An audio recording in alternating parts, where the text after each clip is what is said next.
Bismillah.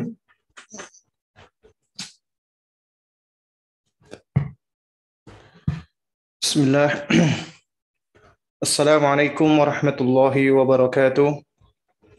Innal hamdalillah nahmaduhu wa nasta'inuhu wa nastaghfiruhu wa natubu ilaih wa na'udzu billahi min syururi anfusina wa min sayyiati a'malina may yahdihillah fahuwal muhtad wa may yudlil falan tajida lahu waliyyan mursyida. Asyhadu an la ilaha illallah wahdahu la syarika lah wa asyhadu anna Muhammadan abduhu wa rasuluh la nabiyya ba'dahu amma ba'du fa inna asdaqal kalami kalamullah wa khairal hadi hadi Muhammadin sallallahu alaihi wa ala alihi wa sallam wa syarrul umuri muhdatsatuha wa kullu muhdatsatin bid'ah wa kullu bid'atin dhalalah wa kullu dhalalatin finnar amma ba'du. Ikhwatal kiram rahimani wa rahimakumullah. Alhamdulillah, kita bersyukur kepada Allah Azza wa Jalla yang mana di pagi hari ini Allah Subhanahu wa taala masih memberikan kita kesehatan, kekuatan dan kesempatan, serta nikmat yang paling utama dari itu semua adalah nikmat iman, nikmat tauhid, nikmat taufik, yang mana apabila Allah Subhanahu wa taala mengkaruniakan nikmat tersebut kepada seorang hamba, maka sungguh amatlah beruntung hamba tersebut. Alhamdulillah, segala puji dan sanjungan hanyalah milik Allah dan untuk Allah semata. Di pagi hari ini kita insya Allah akan melanjutkan kajian kita, yaitu thalathatul usul, ya, yakni 3 landasan utama yang ditulis oleh Syekhul Islam Muhammad bin Abdul Wahhab rahimahullahu taala.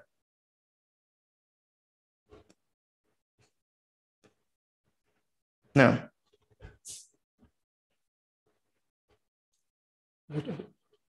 sebentar ya.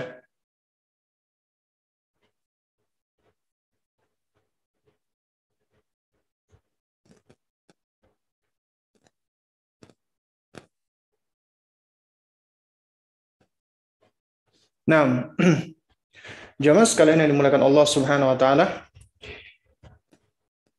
di pertemuan yang kalau tidak salah ke-24 ini kita akan melanjutkan, yaitu al-aslu tsalits, pokok yang ketiga, yakni ma'rifatun nabi, mengenal nabi alaihi salatu wassalam. Di pertemuan yang lalu kita sudah membahas tentang Rasulullah sallallahu alaihi wasallam, ya, hingga dakwah beliau di Mekah selama 13 tahun. Di tahun ke-10 ba'da nubuwah beliau di Isra dan Mi'rajkan. Kemudian di tahun ke-13 beliau diperintahkan untuk hijrah. Nah, sekarang yang kita bahas adalah hijrah. Karena Allah Subhanahu wa taala memerintahkan kepada nabi kita dan kaum muslimin saat itu untuk berhijrah. Ya, untuk berhijrah. Nah, dan perintah hijrah ini adalah perintah Allah Subhanahu wa taala.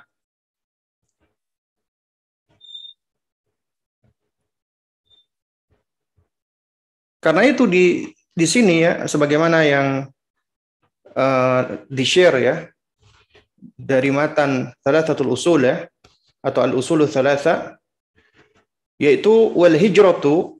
Apa yang dimaksud dengan hijrah? Ya, hijrah itu adalah fardhatun ala hadhil ummah, adalah kewajiban bagi umat ini. Ya, jadi hijrah itu adalah kewajiban bagi umat ini. Dan di sini, ya, sebenarnya ada teks yang sepertinya hilang, ya, ataupun mungkin terlewatkan di dalam matan yang disebutkan di dalam mauqi atau website ini, karena sebelumnya disebutkan ya wal hijratu al intiqalu min baladis syirki ila baladil Islam, ya. Nah, ini sepertinya belum dimasukkan ke sini. Nah, jadi coba saya tuliskan di sini ya. Nah, jadi di sini ada matan yang apa namanya terlewatkan ya. Mudah-mudahan kelihatan ya. Wal hijratu. Nah, di sini wal hijratu ya hiya al intiqalu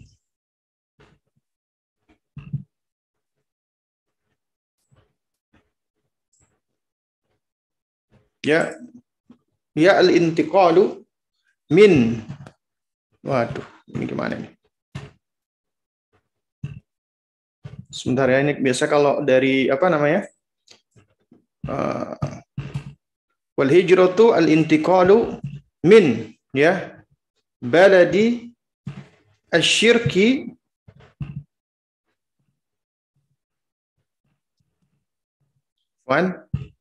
ila baladil Islam, ila baladil Islam. Nah, ini ada matan yang apa terlewatkan ya, disebutkan di dalam matan yang termaktub di dalam website ini. Nah, mudah-mudahan bisa dibaca dan dilihat ya. Jadi hijrah itu maknanya adalah al-intiqal. Ya, dikatakan al-intiqal itu artinya memindahkan atau maksud saya perpindahan. Ya. Perpindahan atau migrasi. Berpindahnya sesuatu dari suatu tempat ke tempat yang lain. Itu disebut dengan intiqal. Maka dikatakan intaqala yantakilu. Artinya berpindah. Nah, hijrah itu adalah perpindahan. Dari mana? Min ya baladi syirki, dari negeri yang penuh dengan kesyirikan atau negeri yang diatur dengan kesyirikan atau yang penuh dengan kesyirikan ila baladil Islam. Ya. Ke negeri Islam. Nah, itu disebut dengan hijrah. Ya, hijrah artinya perpindahan dari negeri syirik ke negeri Islam. Nah, jika kita perhatikan ya jamaah sekalian yang dimuliakan Allah Subhanahu wa taala ya. Kata hijrah itu sendiri sebenarnya mungkin kita pernah mendengarkan kata hajar ya. Hajar. Ya, jadi kata hijrah itu kan sebenarnya dari kata hajaro yuhajiru, ya. Coba di sini saya ketikkan ya. Kata hijrah ya, itu diambil dari kata hajar. Hajar. Itu diambil dari kata hajar. Ya. Artinya apa? Hajar ini artinya adalah meninggalkan. Ya, atau juga bisa bermakna menjauhi. Ya, itu di antara maknanya, ya. Meninggalkan sesuatu atau menjauhi sesuatu. Maka itu di antara makna hajar. Ya. Baik.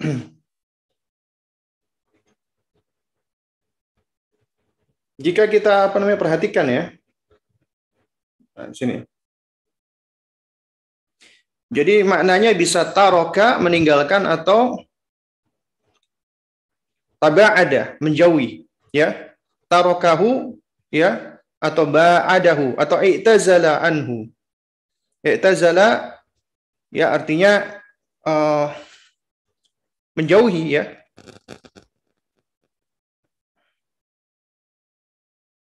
Nah, jadi jamaah sekalian dimuliakan Allah Subhanahu wa taala, ya. Di dalam kata hijrah ini, ya ini kan diantara maknanya tadi adalah taroka. Taroka itu meninggalkan. ya, atau ba'ada, menjauhi, ya, atau i'tazalaan, ya, i'tazalaan. I'tazala itu seperti kita berlepas diri gitu ya. Ya, artinya kita juga menjauhi. Itu diantara makna hijrah. Nah, itu makna secara bahasa. Adapun makna secara istilah, di antara yang disebutkan oleh Syekhul Islam Muhammad bin Abdul Wahhab rahimahullah di sini artinya adalah al-intiqalu min baladi syirki ila baladil Islam. Yaitu berpindah atau perpindahan dari negeri syirik ke negeri Islam. Ya. Apa yang dimaksud dengan baladu syirki, negeri syirik? Yang dimaksud dengan negeri kesyirikan adalah suatu negeri yang didominasi oleh syiar-syiar kekafiran atau kesyirikan, sehingga orang-orang muslim yang berada di dalamnya, ini perhatikan, tidak mampu atau tidak bisa menampakkan syiarnya. Ya, saking didominasi dengan kesyirikan, orang Islam itu tidak bisa untuk menampakkan syiar Islam. Bahkan mungkin sebagiannya dilarang. Mau sholat jamaah nggak boleh, masjid nggak boleh dibangun, ya. Kemudian syiar-syiar Islam itu dilarang, ya. Nah, sehingga apabila syiar-syiar tersebut tidak ada, maka tentunya seorang muslim dia tidak dapat menegakkan agamanya secara baik. Karena itu dia diperintahkan harus berhijrah. Berhijrah ke negeri yang dia diberikan kesempatan untuk bisa menampakkan syiar-syiar agamanya. Jadi yang dimaksud dengan ya baladu syirki di sini adalah negeri yang didominasi dengan kesyirikan atau kekafiran, di mana kaum muslimin itu tidak diberikan kesempatan untuk bisa menampakkan syiarnya. Ya, jadi tidak bisa ditegakkan syiar Islam seperti nggak ada sholat jamaah, kemudian tidak ada sholat Id, nggak ada sholat Jumat, ya. Nah, jadi ini dimaksud dengan baladu syirki. Nah, di sini para ulama membagi menjadi dua, ya, yaitu negeri kesyirikan yang mana mereka melarang kaum muslimin untuk menampakkan syiarnya sama sekali, maka wajib pada saat itu untuk hijrah. Apabila kaum muslimin tidak bisa menampakkan syiarnya sama sekali. Ya. Seperti kaum muslimin yang sedang dalam kondisi dianiaya atau dizolimi, ya, dan mereka dilarang untuk beribadah kepada Allah, maka bukan hanya dianjurkan hijrah, wajib untuk hijrah, meninggalkan negerinya. Ya. Atau ketika dia berada di suatu negeri dan dia terancam jiwanya. Ya. Artinya ada suatu negeri ketahuan orang Islam langsung dibunuh. Maka wajib dia untuk hijrah pada saat itu. Yang kedua, negeri kafir atau negeri syirik, namun memperbolehkan kaum muslimin untuk menampakkan sebagian syiarnya. Seperti sebagian negeri-negeri kafir saat ini. Ya, baik itu di Amerika, di Inggris, dan lain sebagainya. Mereka bukan negeri kaum muslimin, mereka didominasi oleh orang-orang kafir, tapi sebagian besar mereka tidak mempermasalahkan kaum muslimin menampakkan syiarnya, sehingga di negeri tersebut banyak masjid. Ya, masjid, kemudian juga dilakukan sholat jamaah dan seterusnya. Maka apabila kondisi seperti ini, ya, maka orang yang tinggal di negeri tersebut dia tidak diwajibkan untuk hijrah, asalkan dia bisa menampakkan syiarnya. Namun dia dianjurkan untuk tinggal di negeri kaum muslimin, karena fitnah di negeri kafir lebih besar. Apabila dia tidak mampu, maka dia hendaknya mencari tempat tinggal yang dekat dengan komunitas kaum muslimin, yang dekat dengan masjid, dekat dengan Islamic Center atau markas Islam, sehingga dia bisa menegakkan agamanya dengan lebih baik. Ya. Itu yang dimaksud dengan negeri musyrikin. Lalu, adapun negeri Islam, maka di sini bahasanya panjang ya. Bahasanya sangat panjang sekali. Dan kita tidak akan membahas tentang bagaimana suatu negeri itu disebut dengan negeri Islam ya. Karena para ulama di sini punya pendapat yang banyak sekali, cukup panjang. Ala kulli hal, ya, ketika negeri itu penguasanya kaum muslimin, kemudian menerapkan sebagian dari syariat Islam meskipun tidak seluruhnya, dan memfasilitasi kaum muslimin di dalam ibadahnya, maka ini adalah negeri kaum muslimin, ya. Maka ini disebut dengan ya baladul Islam. Meskipun belum bisa disebut daulah Islamiyah. Tapi ini adalah negeri kaum muslimin. Karena sebagian ulama itu ada yang mempersyaratkan dikatakan sebagai daulah Islamiyah asalkan ya Al-Quran dan Sunnah menjadi dustur utama, menjadi undang-undang yang utama. Undang-undang yang utama. Ya. Kalau Al-Quran dan Sunnah tidak dijadikan undang-undang, maka tidak bisa dikatakan sebagai daulah Islamiyah. Tapi bukan dikatakan juga itu sebagai negeri kafir, tidak. Ya. Nah, itu mungkin disebut dengan ya baladul Islam, negeri kaum muslimin. Karena kaum muslimin masih bisa tinggal di dalamnya, beribadah, menunjukkan syiar-syiar Islam.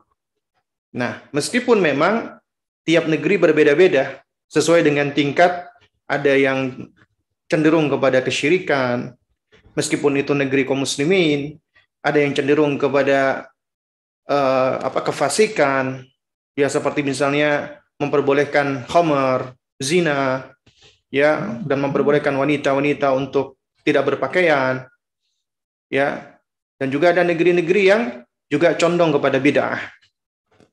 Dan saat ini memang kita dapati tidak ada satupun negeri di bumi Allah saat ini itu yang benar-benar menerapkan syariat Islam. Itu masih belum ada. Ini ujian dari Allah Subhanahu wa taala. Karena yang namanya ad-daulah atau kekuasaan itu bukanlah tujuan dari dakwah, bukan. Jadi kita berdakwah itu tidaklah bertujuan untuk untuk mendirikan negara Islam, tidak. Karena negara Islam itu adalah hasil dari dakwah, hadiah yang Allah berikan. Tujuan kita dakwah adalah kita mengajak manusia menuju kepada Allah Subhanahu wa taala. Dan apabila kita berdakwah dan kemudian dakwah kita diterima, ya, lalu kemudian mayoritas manusia itu mereka beribadah kepada Allah, mentauhidkan Allah Subhanahu wa taala, maka Allah Subhanahu wa taala akan berikan, Allah akan karuniakan apa? Allah akan karuniakan kekuasaan, ya. Allah akan karuniakan daulah. Allah akan karuniakan khilafah, ya. Ini sebagaimana Allah Subhanahu wa taala sebutkan, ya, di dalam Al-Qur'anul Karim, di dalam surat An-Nur ayat 55, Allah Azza wa Jalla sudah menerangkan janjinya bagi kaum muslimin apabila mereka ingin mendapatkan atau memperoleh kekuasaan, memperoleh kemenangan, memperoleh kekuatan, ya, dan memperoleh kekhilafahan atau daulah, maka di situ Allah sudah memberikan janji dan syaratnya di surat An-Nur ayat 55.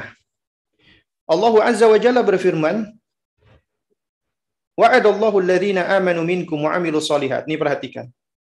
Kata Allah Subhanahu wa taala, wa'ada Allah berjanji. Untuk siapa? Alladzina amanu minkum, bagi orang-orang yang beriman di antara kalian. Nih syarat pertama, janji Allah enggak untuk semua orang. Tapi untuk orang-orang yang beriman di antara kalian, kata Allah Subhanahu wa taala, ya. Alladzina amanu minkum. Kemudian syarat yang kedua, wa amilus solihati. Dan orang-orang yang beramal saleh. Jadi cuman bukan beriman doang tapi tidak beramal, maka imannya tidak berguna. Ya, karena iman harus diikuti dengan amal. Amal yang berangkat dari keimanan yang benar itu akan menghasilkan amal saleh. Ya. Amal yang berangkat dari iman yaitu ikhlas kepada Allah dan amal tersebut benar mengikuti Rasulullah. Ya. Itulah amal saleh.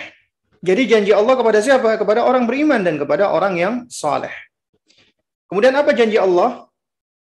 La yastakhlifannahum fil ardi. La yastakhlifannahum fil ardi. Kalau kita perhatikan, ya, firman Allah ini, seandainya Allah cuman menyebutkan ya, yastakhlifuhum fil ardi, itu sudah cukup.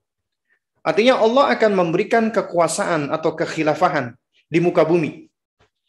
Tapi ternyata di ayat ini, Allah gunakan kata la yastakhlifannahum. Jadi kata yastakhlifu diikuti dengan dua huruf ziyadah, huruf tambahan. Yaitu lam dan nun taukid, ya. Jadi seharusnya kan yastakhlifuhum kan cukup, tapi di sini Allah berikan dengan dua huruf ziyadah tambahan, la yastakhlifannahum, dengan adanya lam dan nun taukid. Apa maknanya? Maknanya artinya itu suatu yang sifatnya penyangatan. Ya. Takkid atau taukid, superlatif. Jadi diartikan bukan sekedar Allah akan memberikan kepada kalian kekuasaan di muka bumi, tidak. Tapi Allah benar-benar sungguh, ya, Allah sungguh benar-benar akan memberikan kalian kekhilafahan ataupun kekuasaan di muka bumi. Itu janji Allah. Dan ini menunjukkan betapa Allah Azza wa Jalla, ya, adalah Rabbul Alamin, dan Allah adalah Al-Malik, raja yang sebenarnya. Ya, raja di raja. Dan Allah lah yang memberikan izzah, memberikan kemuliaan, memberikan kekuatan, memberikan kekuasaan kepada siapa saja yang Allah kehendaki. Karena dia adalah Al-Mu'izzu, yang maha memberikan izzah. Ya. Dan Allah yang berhak untuk memberikan kepada umatnya atau hamba-hambanya kekuasaan. Jadi di sini siapa yang beriman kepada Allah dan beramal saleh, Allah berjanji Allah akan benar-benar memberikan kekuasaan di muka bumi. La yastakhlifannahum fil ardi. Kemudian Allah terangkan, dia kamastakhlafal ladzina min qablihim. Kamastakhlafal ladzina min qablihim, sebagaimana Allah memberikan kekuasaan ataupun kekhilafahan tersebut kepada orang-orang sebelum mereka. Karena Allah sudah tunjukkan nih, ya, buktinya. Umat-umat terdahulu dari umat-umat yang beriman dan beramal saleh, Allah tunjukkan, ya, buktinya. Kita bisa melihat di dalam sejarah bagaimana ketika Islam itu jaya. Ternyata kuncinya adalah ketika mereka kembali kepada Allah, dekat kepada Allah, menegakkan syariat Allah di dalam segala sendi. Sekarang banyak orang berkoar-koar, tegakkan syariat, tegakkan syariat. Tapi mereka hanya berteriak-teriak secara parsial. Karena menurut mereka tegakkan syariat itu hanya hukum had saja. Hanya hukum kisos saja. Ya. Padahal ketika kita bicara tentang penegakan syariat, maka seharusnya penegakan syariat itu secara komprehensif, integral, holistik, di dalam segala hal. Ya. Dan syariat yang paling utama adalah syariat yang berkaitan dengan haknya Allah. Ketika kita bicara tentang penegakan syariat, maka haknya Allah, tauhid. Itu yang pertama. Dan syariat yang pertama kali harus diterapkan adalah kepada diri kita sendiri. Kemudian keluarga kita. Bukannya malah berkoar-koar, menuntut, ya, negara, pemerintah, tapi ternyata dia lupa dengan dirinya dan lupa dengan keluarganya. Padahal kunci agar Allah Subhanahu wa taala memberikan kekuasaan, kemenangan, harus diawali dengan diri kita. Dan ini dakwah yang dicontohkan oleh Rasulullah. Rasulullah berdakwah tidak diawali dengan Rasulullah sudah berkoar-koar ke sana kemari. Ya, ataupun Rasulullah melakukan penentangan-penentangan langsung. Ya, enggak. Tapi Nabi awali dengan dakwah persuasif dari keluarga dulu, orang-orang yang paling dekat dulu. Baru kemudian Nabi diperintahkan untuk berdakwah secara terang-terangan. Dan Rasulullah SAW di dalam sejarahnya itu sudah mengajarkan kalau sekiranya ya Nabi ingin mengejar harta, kekayaan, wanita, jabatan, maka niscaya orang-orang Quraisy akan memberikan itu semua. Tapi ternyata enggak. Makanya ketika Nabi SAW itu ya hendak dihentikan dakwahnya, mereka mengutus pembesar-pembesar Quraisy untuk membujuk Rasulullah. Ya. Nah, di antaranya cara mereka membujuk Rasulullah, ya, mereka mengatakan, "Ya Muhammad, apabila engkau menghendaki wanita, maka kami akan pilihkan ya anak-anak putri kami yang paling tinggi nasabnya, ya, yang paling cantik jelita, maka akan kami nikahkan dengan engkau.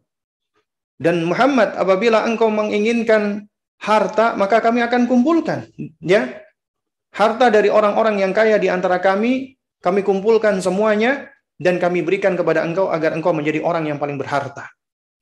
Dan kalau engkau menginginkan ya jabatan atau kekuasaan, maka kami pun juga akan ya memberikannya. Asalkan engkau tinggalkan dakwah, engkau tinggalkan ya ajaran atau ajakan untuk meninggalkan sesembahan-sesembahan kami. Dan Rasulullah SAW, beliau tidak menerima itu semua. Coba kalau sekarang yang ditawarkan di zaman ini, ya, katanya simpatisan atau aktivis Muslim, ya, itu bisa digunakan oleh mereka dengan alasan, wah, kita terima dulu uangnya, fulusnya, nanti uangnya kita gunakan untuk dakwah. Wah, kita terima dulu jabatannya, nanti setelah kita sudah naik di atas jabatan, kita bisa atur mereka. Kita sudah memiliki jabatan, itu kekuasaan. Ya. Nah, mungkin orang-orang di zaman sekarang, ya, ataupun yang jauh dari Rasulullah, mereka bisa jadi akan menggunakan cara-cara yang seperti ini. Dan ini tampak nyata. Dan betapa banyak orang-orang ya di zaman sekarang, mereka awalnya multazim, berpegang dengan syariat, tapi ketika sudah masuk di dalam dunia politik yang penuh dengan intrik dan seterusnya, dan kemudian mereka sudah memegang kekuasaan, banyak yang lupa, terlena dan terbuai, ya, karena namanya kekuasaan, jabatan, ya, itu bisa menjadi fitnah yang besar bagi manusia. Dia lalai dan lupa. Nah, karena itu Allah Subhanahu wa taala mengajarkan kepada kita bahwa yang namanya kekuasaan itu tidak untuk dikejar-kejar. Tidak sebagaimana sebagian ya gerakan-gerakan atau harokah-harokah Islamiyah saat ini, mereka menjadikan penegakan khilafah, penegakan daulah itu sebagai tujuan dakwah mereka. Nabi SAW tidak pernah menjadikan ini sebagai tujuan dakwah. Ya, tujuan dakwah kita adalah untuk memang menegakkan kalimat Allah. Adapun khilafah, daulah dan seterusnya itu hadiah dari Allah, karunia dari Allah, pemberian dari Allah. Allah yang memberikan hal tersebut. Ya. Itu ya ibaratnya bonus dari Allah Azza wa Jalla bagi siapa yang mereka beriman dan beramal saleh. Dan kemudian di surat An-Nur, ya, Allah Azza wa Jalla tidak hanya menerangkan bagi mereka yang beriman dan beramal saleh, Allah akan berikan mereka kekuasaan sebagaimana Allah memberikan kekuasaan kepada orang-orang sebelum mereka. Allah juga akan berikan apa? Yang kedua Allah berikan, ya,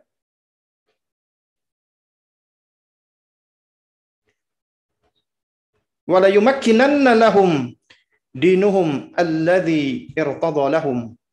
Ya. Allah Subhanahu wa taala berikan yang kedua, ya, Allah akan berikan tamkin, keteguhan, ya. Allah akan meneguhkan, menguatkan, mengokohkan bagi mereka agama yang Allah ridhoi bagi mereka. Jadi bukan cuma Allah Subhanahu wa taala memberikan kekuasaan, tapi juga Allah teguhkan. Ya. Allah akan teguhkan hamba-hambanya tersebut yang beriman dan beramal saleh, ya, agama yang Allah ridhoi, Islam. Islam Allah teguhkan, Allah kuatkan bagi mereka. Jadi bukan cuma mendapatkan kekuasaan, seringkali orang jadi lalai dan lupa. Di sini juga Allah akan memberikan kekokohan, keteguhan, kekuatan, ya, dengan agama yang Allah ridhoi bagi mereka. Itu yang kedua. Yang ketiga, kata Allah Subhanahu wa taala, ini janji Allah nih, ya, wala yubaddilannahum min ba'di khaufihim amna. Ya, Allah benar-benar akan merubah kondisi mereka, keadaan mereka, min ba'di khaufihim, dari, ya, apa namanya, rasa takut, khawatir, gelisah, gundah gulana, menjadi aman sentosa, menjadi damai, menjadi tentram. Ya, Allah akan ubah dari tadinya takut, penuh ketakutan, Allah berikan keamanan dan ketentraman. Nikmat itu ya jemaah. Tapi syaratnya tadi iman dan amal saleh. Allah berikan kekuasaan, Allah teguhkan dengan agamanya, dan Allah ubah kondisinya dari awalnya penuh dengan ketakutan, Allah berikan keamanan. Tapi Allah berikan syarat berikutnya. Masih di surat An-Nur ayat 55. Apa syaratnya? Ya abudunani wala yusyrikuna bi syai'a. Selama mereka masih beribadah kepadaku semata dan tidak menyekutukan aku dengan sesuatu apapun. Jadi ya jamaah, ya, kunci agar kita mendapatkan ketiga hal ini, Allah berikan kita kekuasaan, Allah teguhkan kita dengan agama kita, dan Allah hilangkan ketakutan kita, kemudian diganti dengan keamanan. Syaratnya iman amal soleh, dan kita istiqomah di dalam beribadah kepada Allah dan tidak menyekutukan Allah dengan sesuatu apapun. Karena tauhid, ya, minal awwali ilal akhiri, dari awal sampai akhir, gak boleh ditinggalkan, gak boleh diabaikan. Rasulullah SAW ketika hijrah ke Madinah, Nabi gak meninggalkan perkara tauhid. Nabi tetap selalu mengingatkan perkara tauhid. Meskipun di saat itu beliau sudah mulai menegakkan negara. Beliau sudah sibuk dengan urusan-urusan kemaslahatan umat. Tapi tetap dakwah tauhid gak ditinggalkan oleh beliau. Makanya beliau tetap mengutus delegasi-delegasi, para duat muda, seperti Sayyiduna Ali, Sayyiduna Mu'adz, dan yang semisalnya, diutus oleh Nabi untuk dakwah. Ya, beliau jadikan mereka sebagai delegasi-delegasi dalam rangka untuk menyebarkan dakwah tauhid. Dan nasihat Nabi SAW kepada setiap delegasinya adalah apa? Ya, faliyakun awwala, ya, dakwatikum la ilaha illallah. Hendaknya yang pertama kali engkau serukan atau dakwahmu yang pertama kali adalah la ilaha illallah. Engkau seru mereka untuk beribadah kepada Allah semata. Karena Nabi tahu ini kunci untuk mendapatkan kemenangan, kekuatan, kekuasaan, ya, dan hilangnya ketakutan, datangnya ketentraman dan kedamaian. Karena itu ya jamaah, jangan kita berangan-angan terlalu tinggi atau bermimpi, ya, terperangkap di dalam ilusi.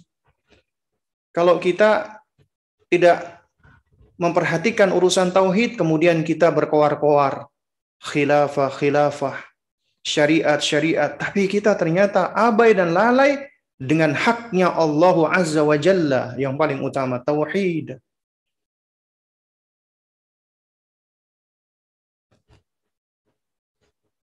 Nah, kemudian kata Allah, "Wa man kafara ba'da dzalika faulaika humul fasiqun." Ya. Dan siapa yang tetap kafir setelah janji Allah ini, Allah sudah sampaikan janjinya Allah ini, tapi tetap kafir, maka mereka itulah orang-orang yang fasik. Maka mereka adalah orang-orang yang fasik. Nah, jadi jamaah sekalian, itu surat An-Nur 55 ini adalah Allah berikan kunci bagi hamba-hambanya yang ingin memperoleh kekuasaan, yang ingin memperoleh keteguhan, yang ingin memperoleh keamanan setelah ketakutan. Yaitu alladzina amanu minkum wa amilus shalihat. Yaitu siapa yang beriman di antara kalian dan beramal soleh, dan kemudian ya'budunani wa la yusyrikuna bi syai'ah. Beribadah kepadaku semata dan tidak menyekutukan aku dengan sesuatu apapun. Itu kunci ya jemaah. Ya. Nah, kita lanjutkan. Jadi hijrah itu adalah berpindah dari negeri syirik ke negeri muslim, ya, ke negeri Islam. Itulah hijrah. Nah, dan yang namanya hijrah itu diterangkan oleh para ulama ada bermacam-macam, ya. Ada bermacam-macam hijrah, ya. Nah, di antaranya adalah hijrah hati. Karena di dalam hadis tentang niat, yaitu hadis yang Nabi SAW mengatakan innamal a'malu binniyat, ya, wa innamal likulli imri'in ma nawah. Sesungguhnya setiap amalan itu tergantung niatnya dan setiap orang itu akan mendapatkan sesuai dengan niatnya, ya. Nah, jadi innamal a'malu binniyat wa innamal likulli imri'in ma nawah. Ya, setiap amalan, jadi tiap amalan ini, amalan yang kita lakukan itu tergantung dengan niat kita. Apa niat kita? Apa tujuan kita? Apa tendensinya? Kemudian Rasulullah takkid lagi ini. Ya. Kemudian Rasulullah tambahkan lagi keterangannya dengan lebih ditakkid lagi apa? Wa innamal likulli imri'in ma nawah. Dan sesungguhnya setiap orang dia akan memperoleh apa yang dia niatkan. Makanya kemudian Allah terangkan maksudnya. Ya faman kanat hijratuhu ilallahi wa rasulih fahijratuhu ilallahi wa rasulih. Siapa yang hijrahnya menuju kepada Allah dan Rasulnya, karena dia memang niatnya untuk Allah, ya, dan juga dalam rangka untuk mengikuti Rasulullah, maka hijrahnya adalah kepada Allah dan Rasulnya.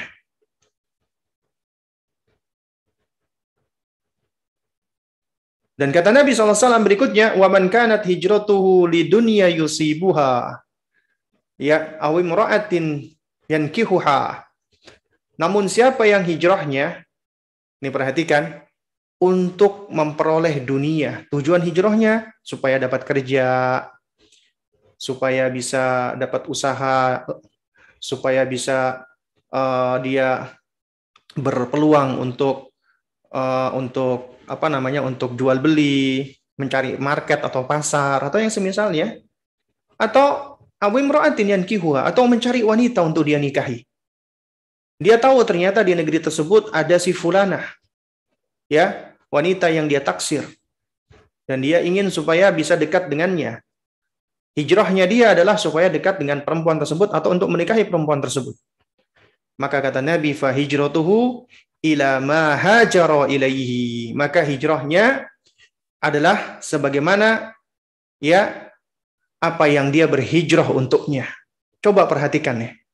Di kalimat pertama, di frasa pertama, Nabi mengatakan fa hijratuhu ilallahi wa rasulih. Hijrahnya adalah kepada Allah dan Rasulnya. Diulangi oleh Nabi. Nabi mengulanginya. Ya. Makanya dikatakan wa man kanat hijratuhu ilallahi wa rasulih, ya, siapa yang hijrahnya kepada Allah dan Rasulnya, fa hijratuhu ilallahi wa rasulih. Maka hijrahnya menuju kepada Allah dan Rasulnya. Kenapa diulang oleh Nabi, kata para ulama? Ini dalam rangka untuk ta'ziman, untuk mengagungkan. Niatan menuju kepada Allah dan Rasulnya ini niatan yang mulia, yang agung.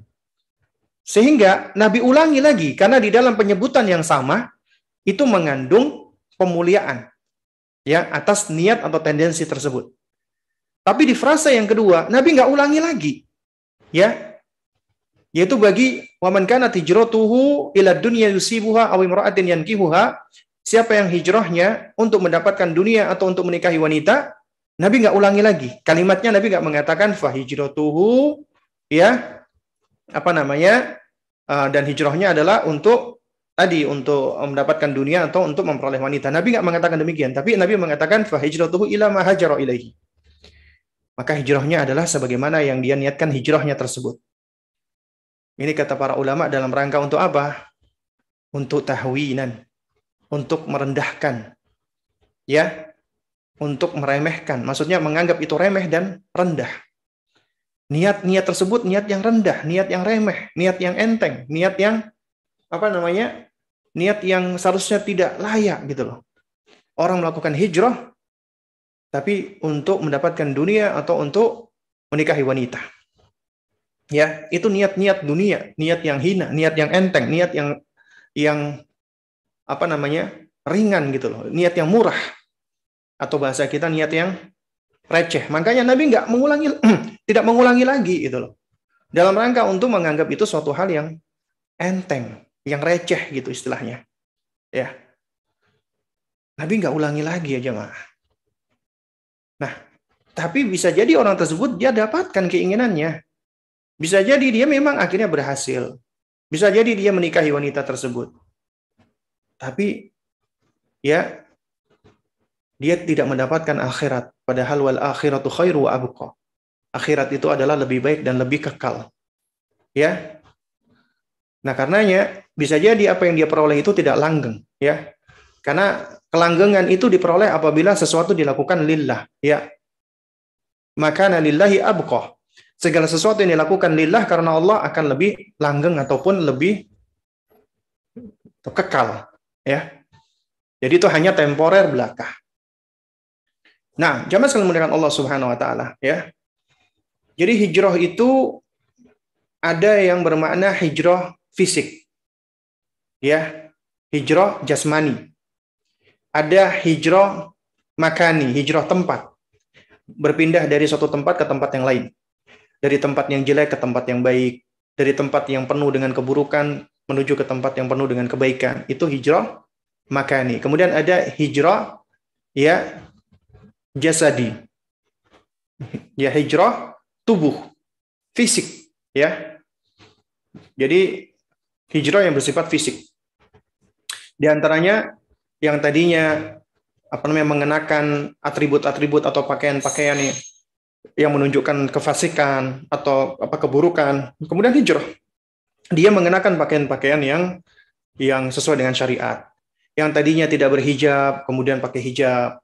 Yang tadinya pakai pakaian yang pakaian yang tasyabbu alal kufar, niru-niru kebiasaan orang kafir, sekarang sudah pakai pakaian-pakaian yang lebih baik lagi. Nah, itu hijrah. Kemudian ada hijrah hati, dan ini adalah kunci sebenarnya, hijrah hati, ya. Yaitu yang tadinya hati ini terikat dengan dunia, kemudian berpindah, terikat kepada Rabb-Nya Allah Subhanahu wa taala. Dan ini adalah kunci keistiqomahan. Dan ini adalah kunci hijrah yang sebenarnya, yaitu hijrahnya hati. Nah, kemudian kata Syekh, wal hijratu fariidatun ala hadhihi al-ummati min baladi syirki ila baladil Islam. Dan hijrah itu kewajiban bagi umat ini dari negeri syirik ke negeri Islam. Wa hiya baqiyatun ila an taqumas sa'atu. Dan hijrah ini akan senantiasa berlangsung sampai datangnya hari kiamat. Artinya sampai hari kiamat akan selalu ada hijrah. Akan selalu ada hijrah. Ya. Karena kita tahu bisa jadi saat ini kita berada di suatu tempat yang aman, alhamdulillah, banyak kaum muslimin, tapi nggak menutup kemungkinan. Ya, suatu saat tempat ini atau negeri ini waliyadzubillah, ya. Wa nas'alullah as-salama wal afiyah.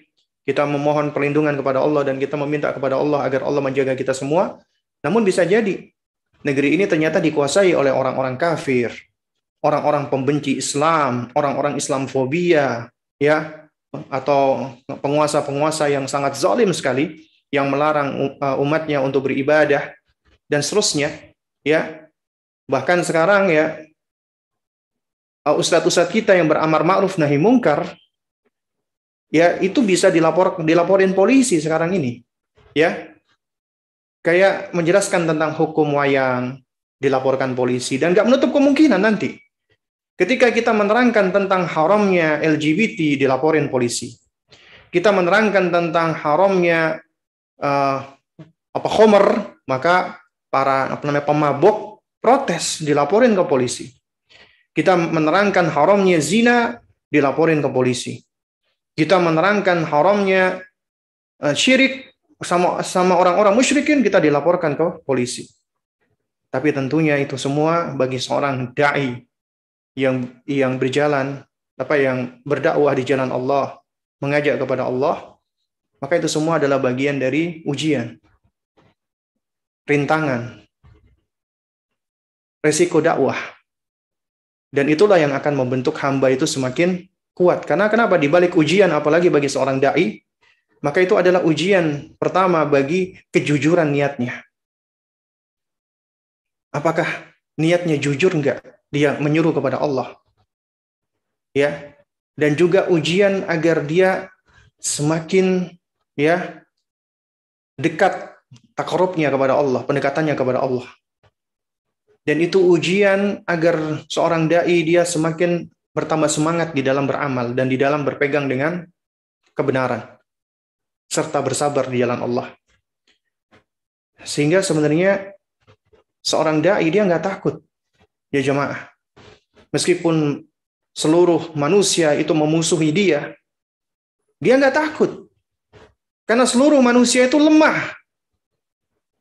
Tapi dia takut apabila yang memusuhi dia itu adalah Allah. Dia khawatir apabila yang memusuhi dia Allah. Dia nggak takut dibenci manusia. Seandainya bermiliar-miliar manusia ini membenci dirinya, dia nggak khawatir. Asalkan Allah mencintai dia.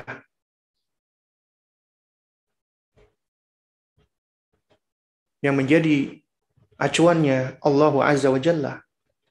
Manusia itu remeh ya jemaah, enteng. Mereka juga lemah seperti kita. Gak bisa memberikan madarat, gak bisa memberikan manfaat.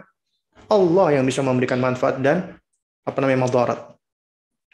Karena itu makanya hijrah itu akan terus berlangsung sampai hari kiamat. Sampai hari kiamat kita nggak akan bisa lepas dari hijrah. Bahkan juga kita juga dituntut untuk senantiasa berhijrah, hijrah hati. Karena yang dikatakan oleh Rasulullah yang namanya al-muhajiru man hajara, yang namanya al-muhajir, orang yang berhijrah adalah orang yang meninggalkan manaha anhu, apa yang dilarang darinya, ya. Dia meninggalkan apa yang dilarang, ya. Kemudian dia menuju kepada apa yang diperintahkan atau amal ketaatan. Itulah hijrah sebenarnya. Dan kita sejatinya sedang berupaya untuk terus hijrah dari keburukan menuju kepada kebaikan. Ya. Dan dalam setiap hari, bahkan dalam setiap jam, bahkan dalam setiap desahan nafas kita juga harus berusaha untuk menjadi seorang muhajir, seorang yang berhijrah. Berhijrah menuju kepada Allah. Karena menuju kepada Allah ini banyak rintangannya. Ya. Bisa jadi kita akan berada di suatu tempat yang buruk. Maka Allah memberikan kita hidayah taufik, kita sadar ini keburukan, segera kita berpindah. Kita bertaubat kepada Allah, beristighfar kepada Allah. Kita berpindah menuju kepada kebaikan yang mendekatkan diri kita kepada Allah. Juga demikian, pada saat kita berpindah, lalu kemudian kita surut mundur ke belakang, atau kita juga berada di tempat yang buruk lagi, segera kita pindah. Ya. Nah, karena itu apabila kita dapati diri kita melakukan kemaksiatan, dan kita sadar, Allah berarti sayang dengan kita. Allah berikan kita kesadaran. Segera kita untuk move on, bergerak. Dia tidak membiarkan diri kita terus-menerus di dalam keburukan tersebut. Kita berhijrah. Juga sama, kita juga perlu berhijrah dari keburukan-keburukan masa lalu. Agar keburukan tersebut tidak memakan kita, mengonsumsi kita. Sehingga akhirnya kita diam di tempat, nggak bergerak. Kita berputus asa. Kita mundur. Ya. Nah, oleh karena itu makanya berhijrah itu perlu untuk dilakukan oleh seorang hamba yang ingin selalu berjalan mendekat menuju kepada Allah. Kemudian kata Syekh, wa dalilu qauluhu ta'ala. Ya, dalilnya adalah firman Allah Subhanahu wa ta'ala. Ya. Innal ladzina tawaffahumul malaikatu zalimi anfusihim ya qalu fima kuntum qalu kunna mustad'afina fil ardi qalu alam takun ardullahi wasi'atan fatuhajiru fiha faulaika ma'wahum jahannam wa sa'at masira. Kata Allah Subhanahu wa taala, innal ladzina tawaffahumul malaikatu zalimi anfusihim, ya, sesungguhnya orang-orang yang diwafatkan ya oleh malaikat dalam keadaan mereka menganiaya diri mereka sendiri, maka dikatakan ya zalimi anfusihim. Itu mereka menganiaya diri mereka sendiri. Orang-orang yang menganiaya diri mereka sendiri adalah orang-orang yang melakukan kemaksiatan, yang tidak mematuhi perintah Allah, yang melanggar perintah Allah. Makanya disebut orang-orang yang menzalimi diri mereka sendiri. Makanya orang maksiat itu, kita maksiat berarti kita menganiaya diri kita sendiri gitu. Karena seharusnya diri kita, tubuh kita yang kita jaga, kita pelihara di dalam ketaatan, lantas malah kita gunakan untuk kemaksiatan, maka sejatinya kita menganiaya diri kita sendiri. Kenapa? Karena tubuh kita ini nanti akan menjadi saksi atas amal kita. Ya. Dan kemudian ya kita pun akan disiksa karena amal perbuatan yang buruk tersebut. Ya. Nah, di sini Allah menerangkan orang-orang yang diwafatkan ya oleh malaikat, artinya Allah memberikan perintah kepada malakul maut ya, malaikat untuk mencabut nyawa. Ya, artinya ya ini ya tidak lepas dari perintah Allah, yaitu mereka orang-orang yang menzalimi diri mereka sendiri, qalu ya, maka malaikat bertanya kepada mereka. Ya. Malaikat nanya nih.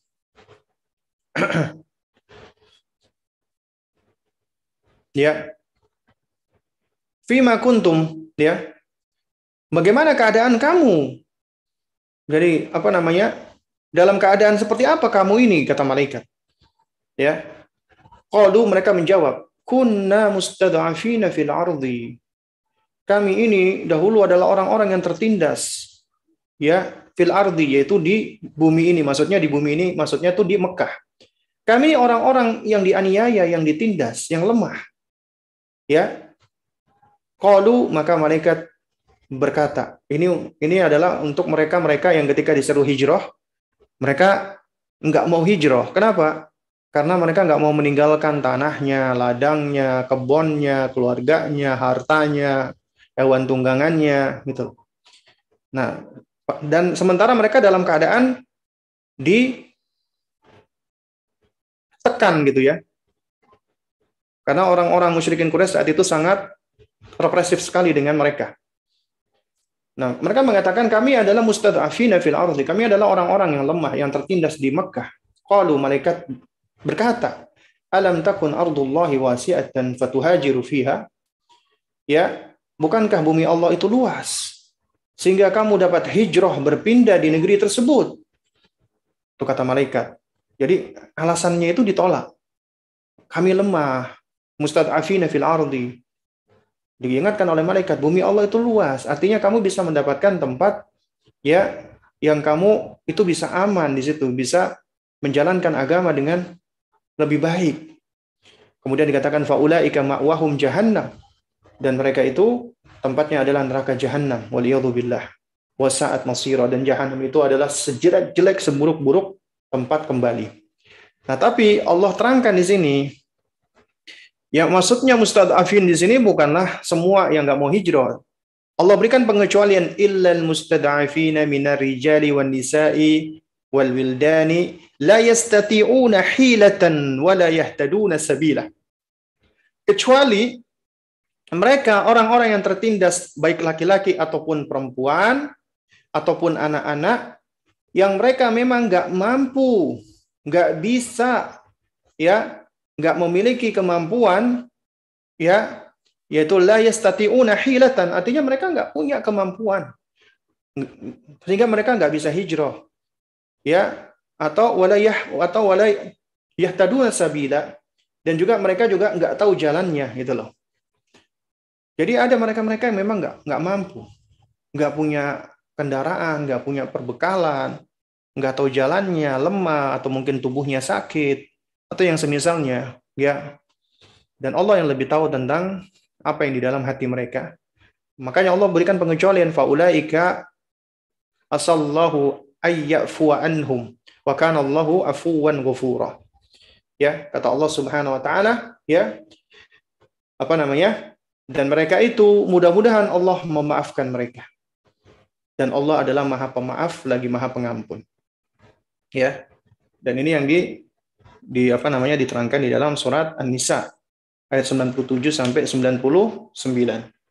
Nah, jadi kata Syekh Utsaimin rahimahullah, ayat ini itu sebenarnya menunjukkan orang-orang yang mampu berhijrah. Ya, jadi mereka mengatakan ya mustad'afina fil ardi qalu alam takun ardullahi wasi'atan fatuhajiru fiha faulaika ma'wahum jahannam wa sa'at masira. Kata Syekh Utsaimin, ayat ini maksudnya orang-orang yang sebenarnya mampu hijrah. tapi nggak mau melakukannya karena tendensi-tendensi tertentu. Ya, maka malaikat pun mewafatkan mereka dan malaikat pun mengejek mereka, ya, dengan perkataan, ya, alam takun ardullahi wasi'ah wa tuhajiru fiha. Bukankah bumi Allah itu luas sehingga kamu bisa berhijrah di bumi Allah itu? Nah, adapun mereka orang-orang yang nggak mampu, ya mereka du'afa, mereka tertindas, tapi mereka juga nggak mampu untuk hijrah, maka Allah maafkan mereka. Karena Allah nggak mungkin menganiaya hambanya. Nggak mungkin Allah berbuat zalim kepada hambanya. Ya, nggak mungkin. Dan Allah juga nggak mungkin memberikan beban, tanggung jawab, melebihi daripada kapasitasnya. Jadi nggak mungkin Allah ya membebani seseorang di luar kesanggupannya. Wa qauluhu ta'ala, dan firman Allah Subhanahu wa taala, ya ibadiyalladzina amanu inna ardi wasi'atun fa iyaya fa'budun. Surat Al-Ankabut, ya. Ayat 56. Wahai hamba-hambaku yang beriman, sesungguhnya bumiku itu luas. Ya, maka hanya kepadakulah hendaknya engkau beribadah. Allah terangkan bumi Allah itu luas. Karenanya jangan pernah segan untuk berhijrah, ya, apabila memang kondisinya mengharuskan seseorang untuk hijrah. Nah, berkaitan dengan ayat ini, ya, Al-Imam Al-Baghawi rahimahullah berkata, wa qala Al-Baghawi rahimahullah ta'ala, ya, Al-Baghawi rahimahullah berkata, ya, sababun nuzuli hadhil ayah, sebab turunnya ayat ini, fil muslimin alladhina fi Makkah lam yuhajiru nadahumullahu bismil iman. Ayat ini turun kepada orang-orang Islam yang mereka masih stay di Mekah dan tidak mau hijrah, maka Allah masih menyeru mereka dengan sebutan keimanan, ya. Mereka masih menyebutkan mereka dengan iman. Ya. Nah, kemudian kata Syekh, wa dalilu 'ala al-hijrati minas sunnati qauluhu ta'ala. Ya, dalil atas wajibnya untuk hijrah dari sunnah Nabi, hadis Nabi adalah sabda Nabi yang mulia alaihi salatu wassalam. Nabi mengatakan, la tanqati'ul hijratu hatta tanqati'at taubatu wa la tanqati'ut taubatu hatta tatlu asy-syamsu min maghribiha. Ya, kata Nabi SAW, hijrah itu tidak akan putus, nggak akan berhenti sampai taubat itu putus atau terhenti. Dan taubat itu nggak akan putus atau terhenti sampai matahari itu terbit dari barat. Artinya ketika sudah datang tanda-tanda kiamat al-kubra, matahari sudah terbit dari barat, maka sudah tidak diterima lagi taubat. Ya. Jadi manusia ketika melihat saat itu, ya, akhirnya dia sadar, ini adalah tanda Allah. Kemudian dia bertobat, nggak diterima. Udah terlambat. Ketika matahari sudah terbit dari barat. Ya, ketika sudah terbit dari barat. Nah. Baik, kita lanjutkan lagi ya, jemaah sekalian mulakan Allah Subhanahu wa taala. Syekh mengatakan, ya, akhadha ala hadza 10 sinin. Wa ba'daha tufiya salawatullahi wa salamuhu alaihi wa dinuhu baqin. Ya. Nabi SAW, ya, beliau mengambil atau melakukan ini selama 10 tahun. Artinya, ya, untuk kelewatan, ya, yang atas ini, 6. Kelewatan. Falamma istaqarra fil madinati umira bi baqiyati syara'i'il Islam. Ya, kemudian setelah Nabi SAW itu sudah menetap di Madinah, maka beliau diperintahkan bi baqiyati syara'i'il Islam. Maka beliau diperintahkan, ya, dengan syariat-syariat Islam yang lainnya. Artinya Allah Subhanahu wa taala, ya, mulai menyempurnakan hukum-hukum syariatnya. Mithluz zakati was shaumi wal haji wal adhani wal jihadi wal amri bil ma'rufi wan nahyi 'anil munkari wa ghairi dzalika min syara'il Islam. Ya, seperti zakat, salat, haji, jihad, azan, amar ma'ruf nahi munkar, dan syariat-syariat Islam yang lainnya. Ya. Nah, kemudian akhadha ala hadza 10 sinin. Ya. Jadi beliau SAW itu menerima ini, ya, itu selama 10 tahun. wa ba'daha tufiya salawatullahi wassalamuhu alaihi wa dinuhu baqin. Ya, setelah itu beliau pun alaihi salatu wassalam wafat dan agama beliau pun adalah kekal, ya, baqin. Ya, agama beliau pun ya baqin. Beliau tinggalkan kepada umat beliau dan Allah akan menjaga agama kita. Ya, wa hadza dinuhu. Dan ini adalah agama beliau.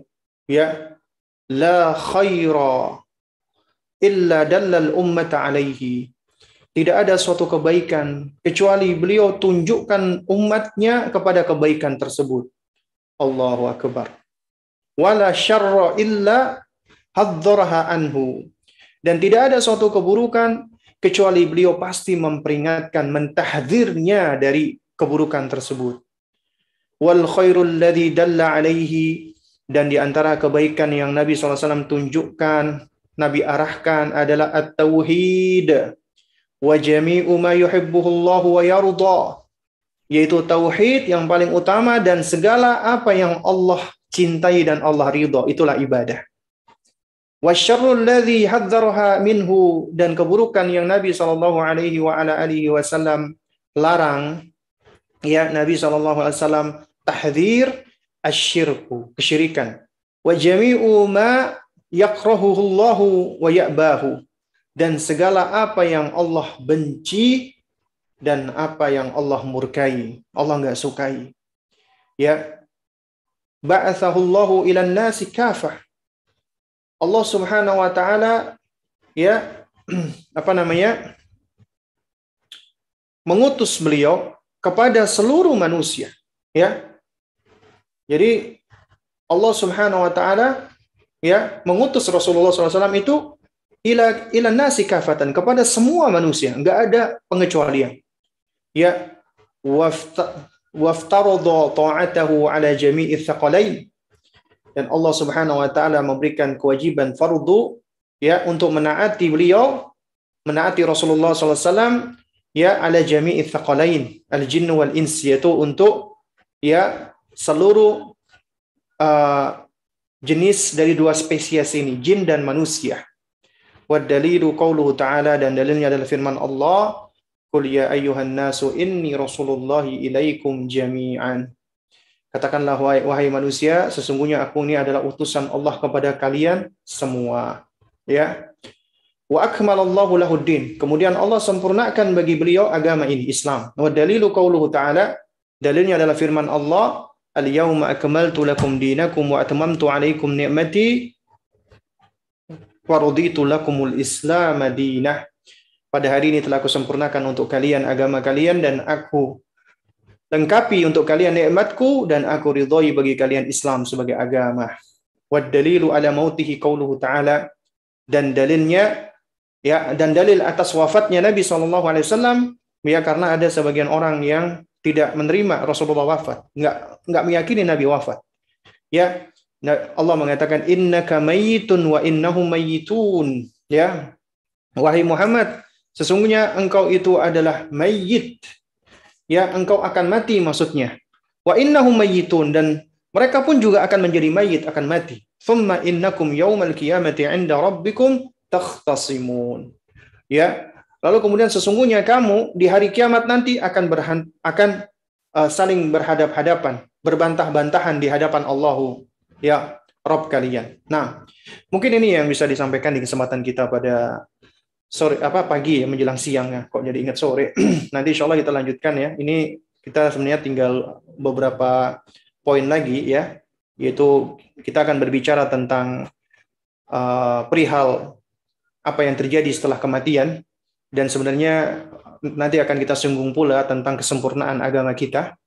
Bahwasanya Allah Subhanahu wa taala sebelum mewafatkan Nabi kita yang mulia alaihi salatu wassalam, Nabi yang kita kasihi, Nabi yang kita cintai, Allah sempurnakan dulu agama ini.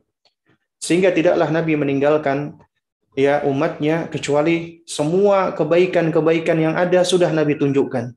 Semua keburukan-keburukan yang ada sudah Nabi peringatkan. Ini menunjukkan beliau adalah rahmatan lil alamin. Beliau rahmat. Beliau adalah kasih sayang bagi semesta alam. Karena Di balik kata rahmah itu mengandung perhatian, ya, dan cinta kasih, menginginkan kebaikan bagi umat ini, dan kebaikan itu adalah tentunya berasal dari Allah. Dan Nabi mengarahkan umatnya kepada kebaikan tersebut. Dan keburukan itu adalah di dalam larangan-larangan Allah. Dan Nabi ya memberikan tahdzir, memperingatkan dari larangan tersebut agar umatnya tidak jatuh ke dalamnya. Ini adalah bentuk cinta kasih. Nah, mungkin ini yang bisa disampaikan.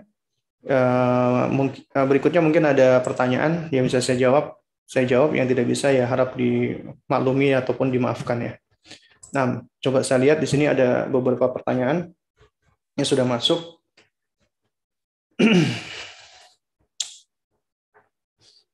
Apakah boleh jika hijrah kita juga ditujukan agar kita menjadi seorang anak dari orang tua kita yang berharap kualitas iman dan amal kita dapat semakin meningkat sebagai wujud bakti kita kepada orang tua? Jazakallah khairan. Coba saya baca lagi ya, karena fahmu soal nisful jawab ya. Memahami pertanyaan itu separuh jawaban. Apakah boleh jika hijrah kita yang ditujukan agar kita menjadi seorang anak dari orang tua kita?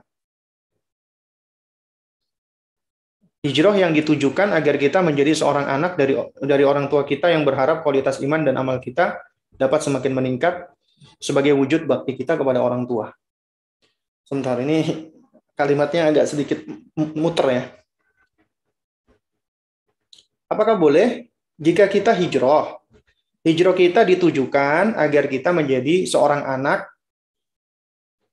yang orang tua kita itu berharap kualitas dan iman amal kita dapat semakin meningkat. Oh, artinya kita diharapkan oleh orang tua kita agar iman amal kita semakin meningkat sebagai wujud bakti kita sebagai orang tua.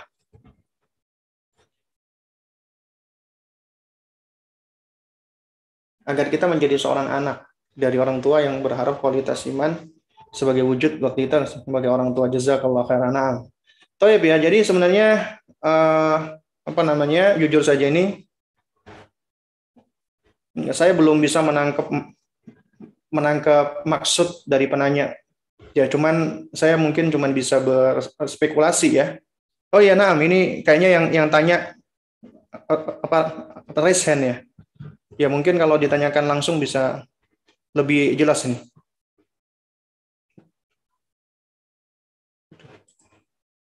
Silakan Bu, ini Bu, siapa namanya? Laili ya? Ya. Nah. Bismillah, Assalamualaikum warahmatullahi wabarakatuh, Ustadz. Mohon maaf Ustadz, tadi agak berbelit. Begini maksud saya Ustadz, jika seorang anak saya ya Ustadz, itu punya orang tua kan sudah sepuh, tidak bisa belajar lebih lanjut atau tidak bisa kita ajak hijrah secara langsung sepertinya Ustadz. Apakah dengan kita hijrah dan meniatkan agar kita bisa menjadi anak yang berbakti gitu, nanti suatu saat bisa membantu memperingan hisab orang tua juga di akhirat kelak itu Ustaz. Nah, untuk maksudnya ini hijrahnya orang tua apa nih? Hijrahnya kami, saya Ustaz. Untuk orang diniatkan juga untuk membantu untuk menyelamatkan orang tua di akhirat, karena kan untuk kondisi sekarang mungkinan orang tua sudah tidak bisa belajar lagi secara keseluruhan, tidak bisa ikut hijrah kita secara langsung gitu Ustadz, apalagi orang tua letaknya itu tidak di satu kota dengan kami Ustadz. Jadi maksudnya hijrah di sini itu ngaji maksudnya ya? Iya. Udah belajar ya? Iya, betul Ustadz. Oh ya, enggak. Soalnya saya pikir hijrah diajak pergi kemana gitu, apa namanya? Tidak Ustadz, hijrah hati yang tadi Ustadz, insya Allah. Jadi maksudnya sang anak udah belajar ngaji gitu kan, tapi orang tuanya belum karena sudah sepuh juga, jadi belum bisa. Nah, jangan sekali menggunakan Allah Subhanahu Wa Taala ya. Jadi sebenarnya begini ya, tiap orang itu menanggung amalan masing-masing, ya. Tapi ada amalan-amalan dari manusia itu bisa bermanfaat untuk manusia yang lainnya. Misalnya contoh seorang anak bagi orang tuanya, doanya anak, sedekahnya anak yang dia niatkan untuk orang tuanya, itu juga bermanfaat untuk orang tuanya. ya. Dan juga hal-hal baik yang lainnya yang diajarkan oleh orang tua berupa kebaikan, kemudian dia praktekkan, dia amalkan, maka itu juga akan membawa kebaikan bagi orang tuanya. Terutama doa. Doa itu adalah faktor yang paling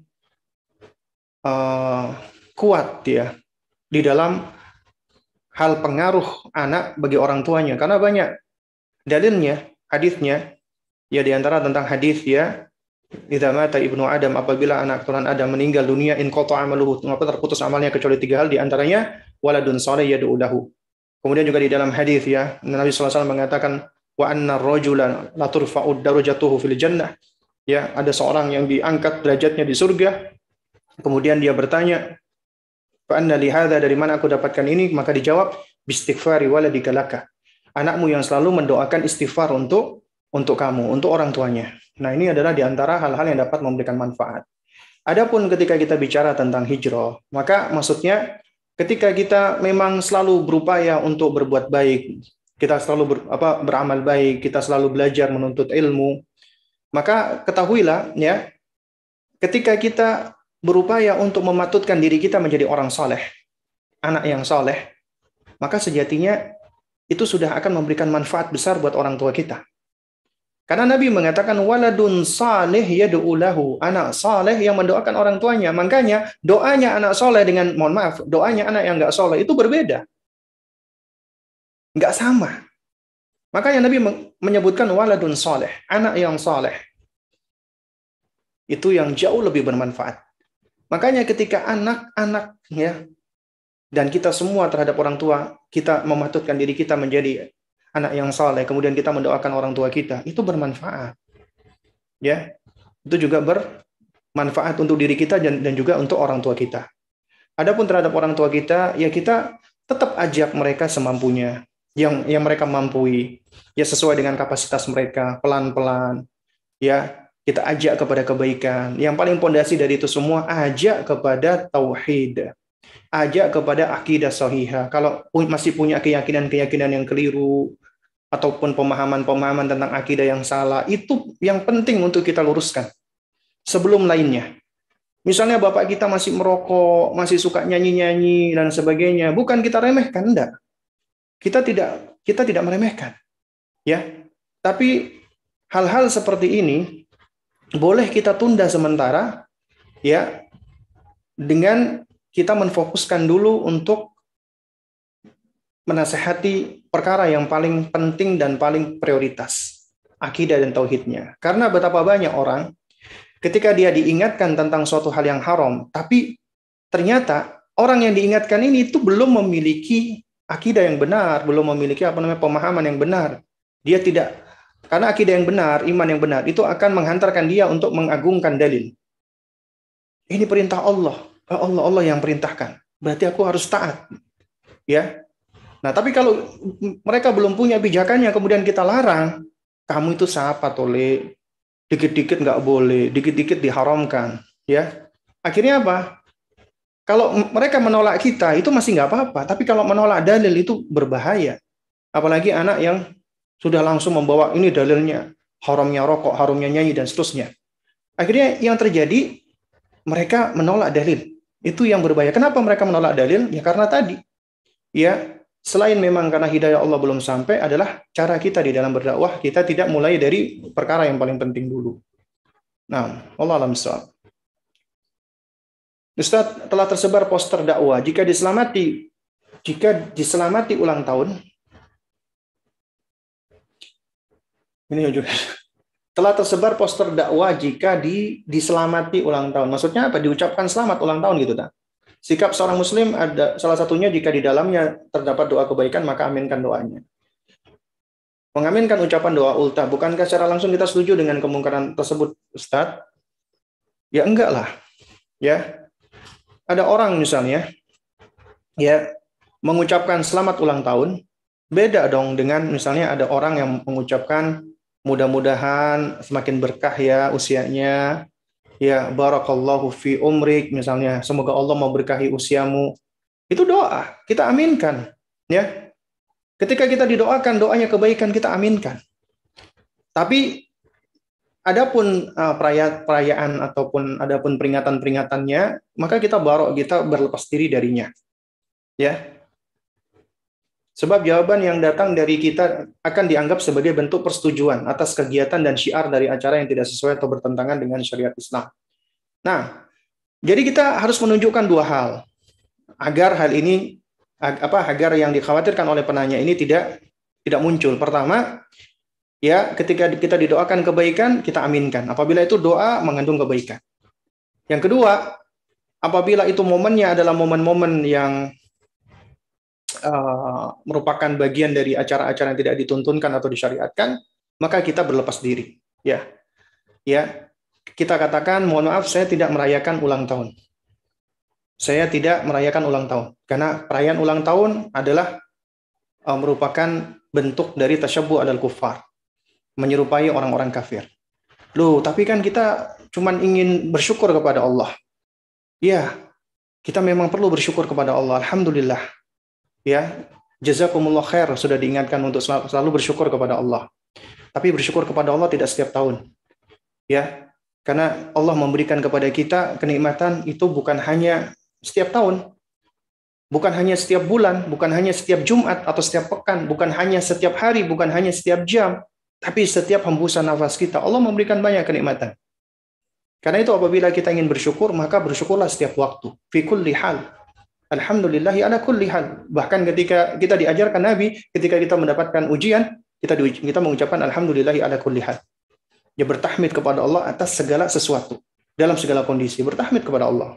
Apalagi kalau kita ngomong bersyukur. Karena apa yang Allah berikan kepada kita jauh lebih banyak. Ya, daripada apa yang Allah ambil dari kita. Ya, sehingga kita harus bersyukur kepada Allah setiap waktu. Alhamdulillah Allah berikan kita banyak kenikmatan di tahun ini, di tahun kemarin, di bulan ini, bulan kemarin, pekan ini, pekan kemarin. Nah, itu harus kita sampaikan gitu loh. Ya. Nah, jangan kayak gitu dong. Kan kita cuman ingin kita kan cuman ingin berbagi kebaikan. Ya, kita berbagi kebaikan setiap waktu. Apapun jawabannya, kita bisa jelaskan. Mau bersyukur kayak berbagi momen untuk berbagi kayak atau yang semisalnya, kita katakan semua kebaikan, syukur kita lakukan setiap waktu. Kenapa harus kita kaitkan di waktu-waktu tertentu? Kalau kita mengaitkan dengan waktu-waktu tertentu, berarti kita mengkhususkan waktu tersebut sebagai waktu yang utama. Dan kita nggak boleh nih mengkhususkan atau mengutamakan suatu waktu ya tanpa ada keterangannya. Karena secara asal semua waktu itu sama. Nggak ada yang istimewa. Kecuali apabila Allah dan Rasulnya mengistimewakan. Contoh, kita nggak boleh mengistimewakan suatu hari di antara 7 hari yang ada. Wah, hari Selasa adalah hari yang paling baik, hari paling utama, hari paling berkah. Nggak boleh. Allah yang menciptakan hari. Anda tahu dari mana hari Selasa itu adalah hari yang paling berkah? Tapi karena Allah dan Rasulnya menjelaskan, ya hari yang berkah bagi kaum muslimin adalah hari ketika kaum muslimin mereka berkumpul, berhimpun, yaitu di hari Jumat, maka kita menerima maklumat dari Allah dan Rasulnya bahwasanya hari Jumat adalah hari berkah. Ya. Lalu kemudian juga ada di antara waktu-waktu, kita nggak boleh mengatakan waktu ini lebih utama, tapi datang sejumlah riwayat di dalam ayat Al-Quran dan juga dalam hadis Nabi tentang keutamaan waktu fajar. Ya, untuk beristighfar dan seterusnya. Maka kita mengkhususkan apabila ada pengkhususan dari Allah dan Rasulnya. Sama. Misalnya kita nggak boleh mengatakan, oh bulan Sya'ban, bulan yang paling istimewa. Nggak boleh. Kecuali ada dalilnya. Ya, bukan hanya tempat nih. Bukan hanya waktu, tempat juga. Kita nggak boleh mengatakan, ya, kota Depok, kota yang paling, yang paling baik, yang paling istimewa, yang paling spesial, ya, di sisi Allah misalnya. Nggak boleh kita katakan, kecuali apabila ada dalilnya. Allah Subhanahu wa Ta'ala mengistimewakan Makkah dan Madinah. Demikian pula kalau kita ngomong masjid, nggak boleh kita katakan, oh Masjid Istiqlal lebih afdol daripada masjid di komplek perumahan kita. Nggak boleh, kecuali ada dalilnya. Dan kita nggak akan dapati dalilnya mengatakan masjid ini lebih utama, kecuali Masjidil Haram, Masjid Nabawi, Masjidil Aqsa. Maka kita utamakan. Dan juga Masjid Quba. Kita memuliakan apa yang dimuliakan oleh Allah dan Rasulnya. Karena Kita nggak boleh mendebak-nebak atau membuat-buat, ngarang-ngarang. Ada satu waktu, ada satu tempat, ada tentang sesuatu lebih baik, lebih utama, ya tanpa kita menunjukkan dalilnya. Karena itu apabila kita bicara tentang syukur, syukur setiap hari, setiap waktu, nggak setiap tahun, ya. Juga sama, manusia sekarang itu senangnya itu adalah perbuatan-perbuatan yang seakan-akan menjadikan sesuatu itu harus ada simbolnya. Ya, seperti misalnya membuat perayaan hari kasih sayang, Idul Hub kayak Valentine. Loh, kita kan cuma ingin menunjukkan kasih sayang. Hari Ibu, ya setiap tahun. Ya Allah, Hari Ibu itu nggak setiap tahun ya jamaah. Setiap detik, bahkan setiap mikrodetik, setiap hembusan nafas kita, itu Hari Ibu. Ya, bukan setiap tahun. Ya, dan ini kebanyakan manusia seperti itu dan kemudian latah dengan begitu saja. Tapi kalau kita didoakan kebaikan, ya kita ucapkan jazakumullah khairan atas doa antum, amin wa iyakum. Nah,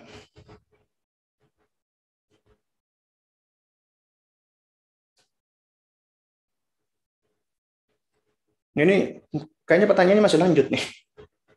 Namun menjadi ucapan tersebut secara lahiriah memang doa, tapi syiar dari acara yang tidak ada tuntunannya dalam Islam, bahkan merupakan perbuatan tasyabbuh dengan agama lain. Bukankah jika diaminkan akan berpengaruh terhadap sikap baroah dari acara tersebut? Jadi yang pertama ya jamaah, ketika kita didoakan, adabnya kita mengaminkan apabila itu baik ya. Kita didoakan, kita aminkan. Apalagi yang mendoakan adalah saudara kita muslim. Ya kecuali kalau itu doa yang jelek ya. Lalu kemudian yang kedua, apabila doa itu berkaitan dengan syiar-syiar tertentu, misalnya pada saat acara ulang tahun misalnya, ya barakallahu fi umrik ya. Nah itu dikatakan sebagai syiarnya ulang tahun. Maka kita jawab ya, ulang tahun itu memang syiarnya orang kafir. Nah tapi ketika di situ diiringi dengan doa misalnya barakallahu fi umrik ya, supaya untuk mengislamisasi katanya, daripada selamat ulang tahun lebih baik dikatakan doa, sehingga barakallahu fi umrik itu menjadi syiarnya acara ulang tahun yang dikatakan islami dalam tanda kutip. Maka kita jawab ya, dalam hal ini kita kembalikan innamal a'malu binniyat, sesungguhnya amalan itu tergantung pada niatnya. Jadi kita kembalikan ini ke niat kita. Ketika ada orang mengucapkan ya doa barakallahu fi umrik, maka kalau kita mengaminkan dan kita ridho dengan perayaan ulang tahun, maka kita dosa karena keridhoan kita terhadap ucapan ulang tahun, bukan karena pengaminan doa kita. Namun apabila kita aminkan dan kita tidak ridho, maka kita nggak berdosa. Dan mudah-mudahan Allah Subhanahu wa taala mengabulkan doa tersebut. Ya. Nah, ini mungkin pertanyaan terakhir ya, karena udah mau jam 11. Suami ana baru hijrah ke manhaj salaf ini belum lama, alhamdulillah. Dan mendapat penentangan dari seluruh keluarga. Terutama ana yang dianggap membawa suami kepada aliran sesat. Qadarullah kami diuji dengan suami tidak bekerja sudah beberapa tahun ini, membuat ibu mertua ana menginginkan kami pindah ke kampung suami yang di sana belum ada lingkungan sunnah atau bahkan kajian sunnah. Tapi ana tidak mau. Karena khawatir agama kami. Selama ini anak-anak diajarkan kebiasaan-kebiasaan tasyabbuh yang memang sudah jadi tradisi di keluarga suami. Dan anak sering dipojokkan atau dihalang-halangi seperti larangan memakai niqab misalnya. Apakah anak termasuk tidak taat kepada suami Ustadz? Anak berpikir kami tidak bisa ikhtiar di sini dengan dan menyelamatkan anak-anak kami dari ajaran-ajaran yang tidak sempurna. Ini kenapa jadi larinya ke taat kepada suami? Apakah suami yang melarang, atau karena di sini kan urusannya dengan keluarga suami ya, dengan orang tua suami. Nah, jadi intinya begini ya jemaah sekalian. Alhamdulillah, pertama kita bersyukur kepada Allah ya, ketika suami sudah belajar, sudah ngaji, maka kita support, kita dukung, ya, kita dampingi suami. Dan kita tetap selalu berupaya untuk melayani suami semaksimal mungkin, ya, agar itu yang bisa membantu suami dan kemudian juga bisa melunakkan hatinya atau ta'liful qulub ya. Jadi tetap kita dampingi suami.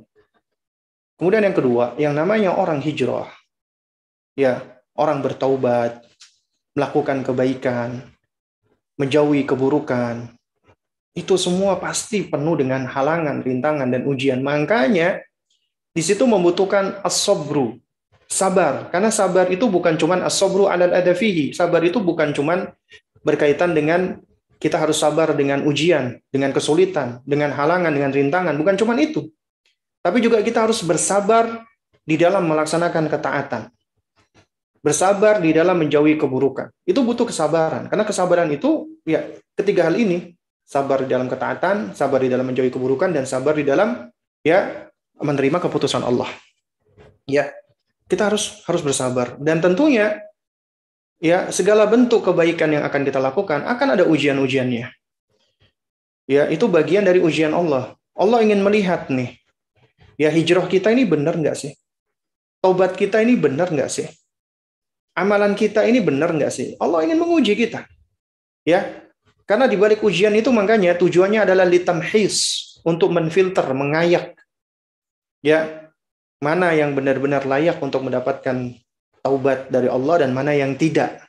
Ya, difilter oleh Allah Subhanahu wa taala. Dan tentunya kita berharap nih agar kita bisa menjadi hamba-hamba yang lulus dari ujian Allah Subhanahu wa taala. Karena semakin banyak ujian kemudian kita mampu melaluinya, kita akan menjadi sosok yang jauh lebih kuat. Jauh lebih kuat, jauh lebih tangguh, jauh lebih kokoh dari sebelumnya. Ya.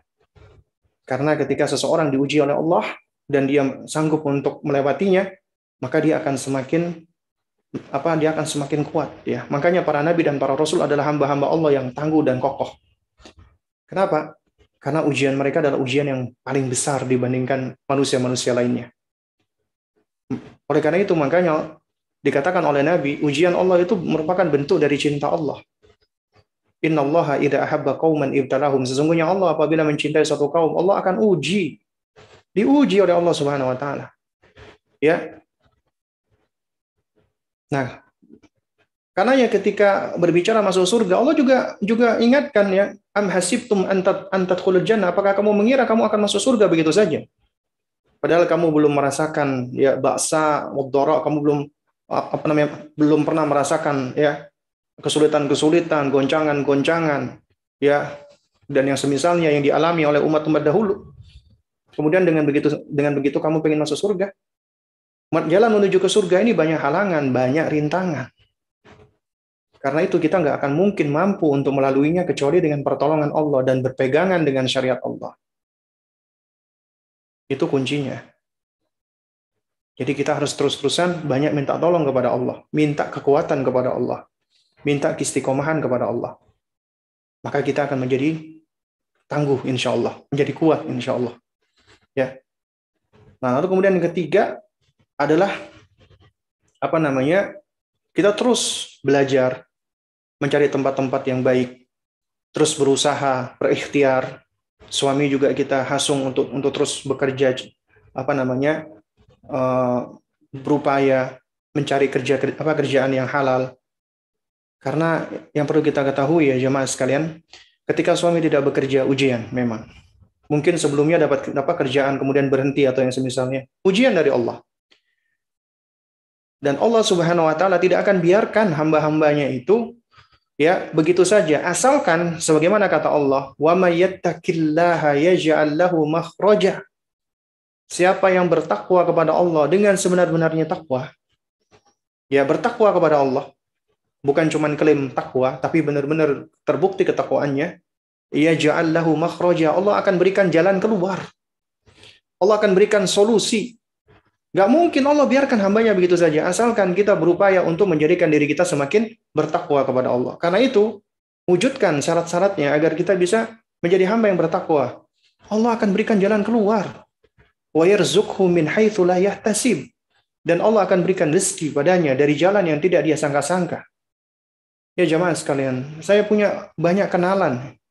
Ada teman-teman yang dulunya dia kerja, ada di bank, dulunya bahkan menjadi semacam kepala cabang, ada yang di perusahaan asuransi dan lain sebagainya. Sekarang itu mungkin pekerjaannya menurut sebagian orang itu dianggap pekerjaan-pekerjaan yang rendah. Ada yang buka usaha kopi, ada yang buka usaha jualan jualan makanan. Kemudian ada yang dia buka usaha konsultan kecil-kecilan.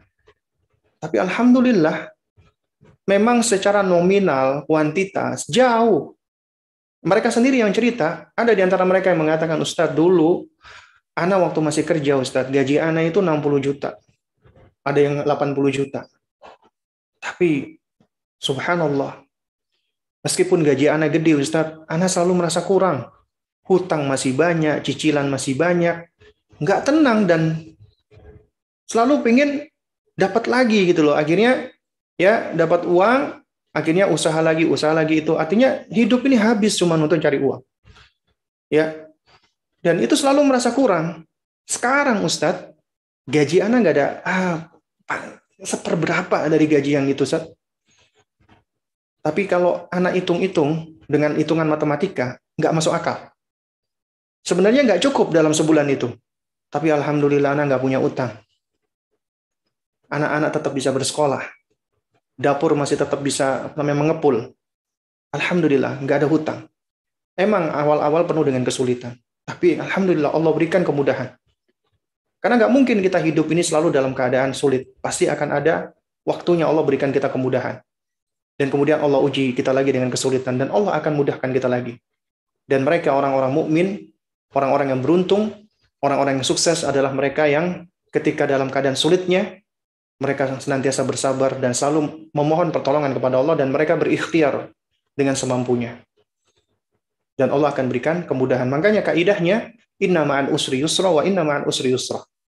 Ya, kaidah ini kata Syekh Utsaimin rahimahullah. Kalau kita perhatikan kata al-usru, kesulitan, itu dengan alif lam, ma'rifah. Jadi ketika diulangi kata al-usru ini, itu berarti definitif. Artinya kesulitan yang sama. Atau dengan kata lain, itu satu kesulitan. Tapi kata yusra, kemudahan, itu bentuknya nakirah. Diakhiri dengan tanwin. Apabila diulangi dua kata nakirah ini, berarti nakirah apa? Berarti kata yusra yang satu berbeda dengan kata yusra yang satu. Atau dengan bahasa simpelnya, inna ma'al usri yusra wa inna ma'al usri yusra, artinya setelah satu kesulitan ini akan ada dua kemudahan. Artinya jalan-jalan kemudahan yang Allah berikan itu bukan cuma satu, Allah akan berikan berbagai macam jalan kemudahan. Itu janji Allah. Tapi seringkali kita itu diuji Allah dengan apa? Keyakinan. Kita nggak yakin dengan Allah. Kita nggak yakin dengan keputusan Allah. Sehingga seringkali ketidakyakinan inilah yang menurunkan kualitas ketakwaan kita. Dan itu syarat Allah memberikan pertolongan. Ya. Dan banyak sebenarnya kondisi kawan-kawan yang seperti itu. Nah, jadi mudah-mudahan Allah Subhanahu wa taala memberikan kemudahan untuk sang penanya, ya. Dan intinya adalah apabila mertua menuntut sesuatu ya kepada suami, yang mana apabila sesuatu itu dirasakan bisa mendatangkan mudarat, kemudian tidak menaati mertua, maka itu tidak menjadi serta-merta durhaka kepada orang tua, tidak. Asalkan kita tetap berbuat baik kepada mereka. Demikian pula apabila suami menuntut kita untuk melakukan hal-hal yang misalnya melanggar syariat, ya, maka tidak ada ketaatan kepada makhluk. Ketaatan absolut mutlak hanya kepada Allah. Sehingga ya ketika tidak taat kepada suami di dalam perkara-perkara yang merupakan kemaksiatan kepada Allah, maka itu bukan artinya kita durhaka kepada suami. Ya. Malah kita dituntut untuk mendahulukan ketaatan kepada Allah. Ya. Karena ketaatan kepada suami hanya kepada perkara-perkara yang ma'ruf.